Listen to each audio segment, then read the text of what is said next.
Hello friends, welcome my YouTube channel AC study classes. तो friends, आज इस class में आपको साइंस के इम्पोर्टेंट क्वेश्चन पढ़ने के लिए मिलेंगे। तो अगर आप हमारे चैनल पर नए हैं तो चैनल को सब्सक्राइब कर लीजिए और वीडियो के अंत में अगर आपको ये वीडियो अच्छा लगे तो लाइक ज़रूर कर दीजिए। इसमें हमारा क्वेश्चन दिया गया है कि मेरास्मस तथा क्वाशियोरकर रोग ये किसकी कमी से होता है। मेरास्मस तथा क्वाशियोरकर जो रोग हैं ये किसकी कमी से होते हैं, विटामिन की, प्रोटीन की, लिपिड की या फिर कोई नहीं। तो ये प्रोटीन की कमी से ये रोग होते हैं। कौन सी, मेरास्मस और क्वाशियोरकर। बी ऑप्शन सही हो जाएगा। अगला क्वेश्चन है कि रक्त दाब मापा जाता है किसके द्वारा। जो रक्त दाब है ये किसके द्वारा मापा जाता है, स्फेरोमीटर की, अनीमोमीटर की, एमीटर की या फिर स्फेग्नोमैनोमीटर के द्वारा। तो रक्त दाब स्फेग्नोमैनोमीटर के द्वारा मापा जाता है। डी ऑप्शन सही हो जाएगा। अगला क्वेश्चन है किस रक्त समूह को सर्वदाता कहते हैं, ए को, बी को, ए बी को या फिर ओ को। तो किस रक्त समूह को सर्वदाता कहते हैं, तो ओ को, ओ रक्त समूह को सर्वदाता कहते हैं। डी ऑप्शन सही हो जाएगा। किस रक्त समूह को सर्वग्राही कहते हैं, ए बी को, ए को, बी को या फिर ओ को। तो ए बी जो रक्त समूह है इसको सर्वग्राही कहते हैं, यानी ये सबका रक्त ग्रहण कर सकता है। अगला क्वेश्चन है कि मनुष्य के शरीर में पसलियों की संख्या कितनी जोड़ी है। मनुष्य के शरीर में पसलियों की संख्या कितनी जोड़ी है, 12, 10, 14 या फिर 20। तो मनुष्य के शरीर में जो पसलियों की संख्या होती है ये 12 जोड़ी होती हैं। ये ऑप्शन सही हो जाएगा। मनुष्य की खोपड़ी में कितनी अस्थियां होती हैं, 28, 30, 32 या फिर 40। तो मनुष्य की खोपड़ी में जो अस्थियां होती हैं वो 28 होती हैं।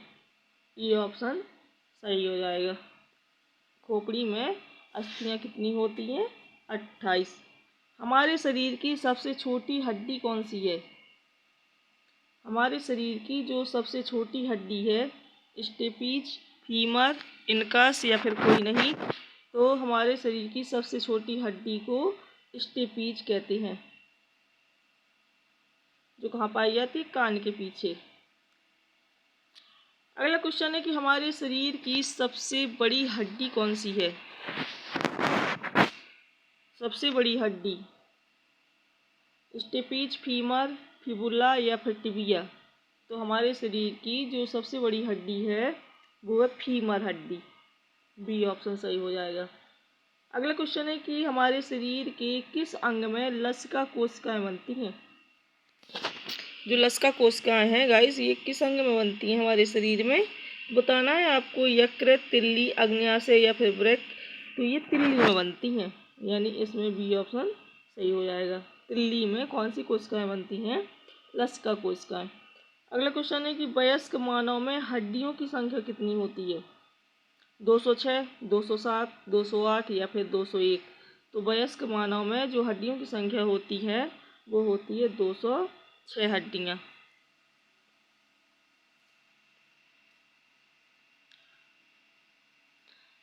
अगला क्वेश्चन है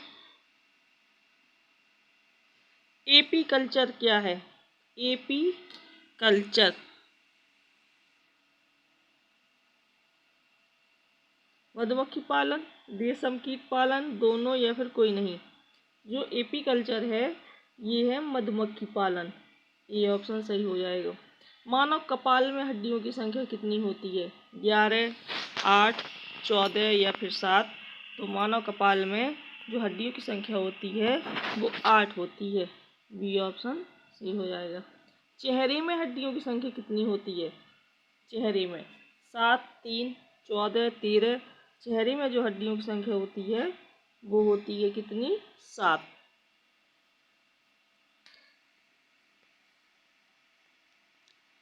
अगला क्वेश्चन है स्नायु जोड़ती है हड्डियों को हड्डियों से, पेशियों को पेशियों से, दोनों या फिर कोई नहीं। स्नायु किसको जोड़ती है? तो ये हड्डियों को हड्डियों से जोड़ती है स्नायु। संकुचनशील प्रोटीन क्या है?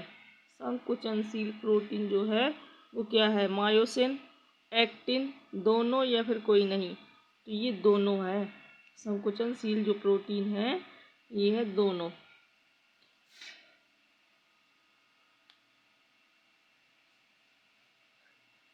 पेशियों के प्रकार कौन कौन सी है? रेखित पेशियाँ, अरेखित पेशियाँ, हृदय पेशियाँ या फिर सभी? तो ये सभी रेखित, अरेखित और हृदय पेशियाँ ये सभी क्या है? पेशियों के प्रकार हैं। अगला क्वेश्चन है कि मनुष्य की पसलियाँ किसकी सुरक्षा करती हैं? मनुष्य की जो पसलियाँ हैं ये किसकी सुरक्षा करती हैं? फेफड़ों की, हृदय की, दोनों की या फिर अग्नाशय की? तो मनुष्य की पसलियाँ ये फेफड़े की और हृदय की यानी दोनों की सुरक्षा करती हैं। तंत्र की इकाई क्या है? बताना है। तंत्र की इकाई न्यूरॉन, नेफ्रॉन, दोनों या फिर कोई नहीं? तो तंत्र की इकाई है न्यूरॉन। ये ऑप्शन सही हो जाएगा। एसिटिलीन कोलिन की स्रवण करने वाली कोशिकाएं हैं।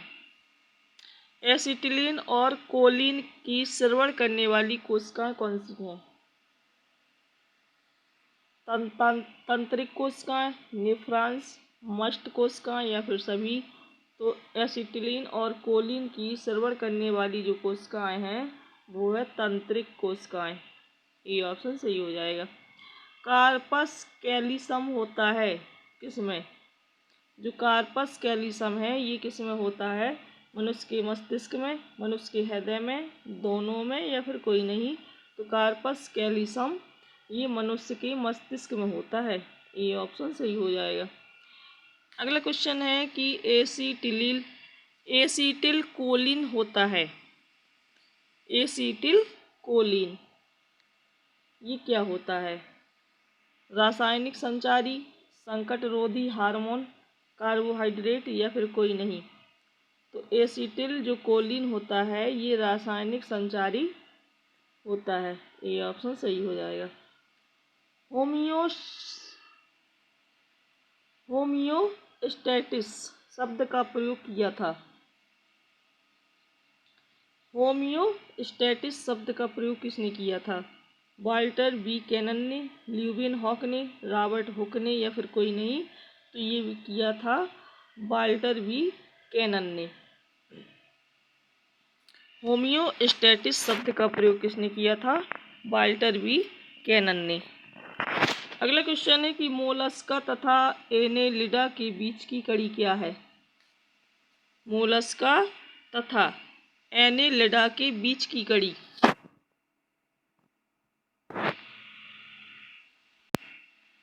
मोलस्का तथा एनेलिडा की बीच की कड़ी बताना है। यूग्लिना, पेरिपेट्स, नियोपिलाइना या फिर कोई नहीं? तो राइट आंसर हो जाएगा सी ऑप्शन, नियोपिलाइना। ये मोलस्का और एनेलिडा के बीच की कड़ी है। अगला क्वेश्चन है कि एनेलिडा तथा आर्थ्रोपोडा के बीच की कड़ी क्या है? एनेलिडा और आर्थ्रोपोडा के बीच की कड़ी पेरिपेट्स, प्रोटोथीरिया, वायरस या फिर जीवाणु? तो आंसर क्या सही है इसका? A option, peripatus. ये एनेलिडा तथा आर्थ्रोपोडा के बीच की क्या है? कड़ी है। अगला क्वेश्चन है कि रुधिर की हीमोग्लोबिन के विखंडन से बनते हैं। रुधिर की हीमोग्लोबिन के विखंडन से क्या बनते हैं? बिलीरुबिन, बिलीवर्डिन, दोनों या फिर कोई नहीं? तो राइट आंसर हो जाएगा दोनों। अगला क्वेश्चन है कि रुधिर वाहिनियों में रुधिर का थक्का बनने से रोकता है कौन? रुधिर वाहिनियों में रुधिर का थक्का बनने से कौन रोकता है? हेपेरिन, बिलीवर्डन, बिलीरुबिन या फिर कोई नहीं? तो जो हेपेरिन है ये रुधिर वाहिनियों में रुधिर का थक्का बनने से क्या करता है? रोकता है। तो फ्रेंड्स, अगर ये वीडियो अच्छा लगा हो तो लाइक ज़रूर कर दीजिए, चैनल को भी सब्सक्राइब कर लीजिए।